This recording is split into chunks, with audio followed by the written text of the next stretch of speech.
नमस्कार बंधु, आप सभी का मंत्र शास्त्र चैनल में स्वागत है। आज हम ज्योतिष के बारे में चर्चा करेंगे। कुंडली समझने के लिए ग्रह और ग्रह किस भाव में बैठे हैं, उसकी स्थिति को समझना बहुत ही ज़रूरी है। ठीक है, हमारे कुंडली में जैसा कि आप सभी लोग जानते ही होंगे कि 12 भाव होते हैं, 12 राशि होता है और 9 ग्रह होते हैं।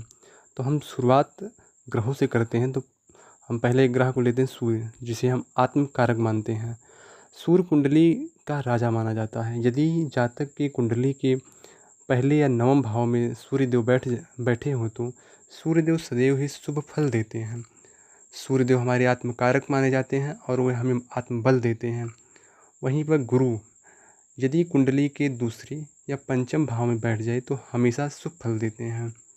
दूसरा भाव हमारा धन भाव होता है और पांचवा भाव हमारे पुत्र एवं हमारी शिक्षा से संबंधित होता है। गुरु हमारे धन के कारक भी माने जाते हैं और हमें सद्बुद्धि देते हैं। मंगल की बात करें तो तीसरे भाव जो हमारी पराक्रम का भाव होता है, हमारे पड़ोसी का भाव होता है, और छठे भाव जो ऋण रोग और शत्रु का भाव होता है, इसमें बैठ जाए तो बहुत ही शुभ फल देते हैं। और यदि हम चंद्र देव की बात करें तो सुख चतुर्थ भाव यानी माता का घर जहाँ से हमें वाहन सुख सुविधा नौकर चाकर की जानकारी मिलता है, उस भाव में बैठ जाएं तो चंद्रदेव हमें सदैव ही शुभ फल देते हैं।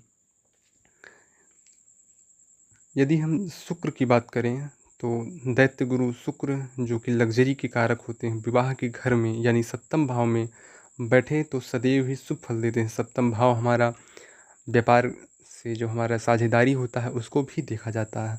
हम अब शनि देव की बात करें तो शनि मृत्यु के घर यानी अष्टम भाव जो कि हमेशा एक रहस्यात्मक भाव होता है और व्यय यानी 12वें भाव में बैठ जाए तो सदैव ही शुभ फल देते हैं।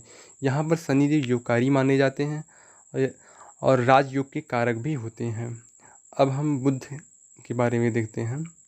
बुध की बात करें तो यह व्यवसाय के कारक होते हैं, हमारे बुद्धि एवं राजयोग के कारक माने जाते हैं और कर्म के कारक भी बुध होते हैं। और यदि बुध देव दसम भाव में बैठ जाएं अर्थात कर्म भाव में बैठ जाए तो वह सदैव ही शुभ फल देते हैं।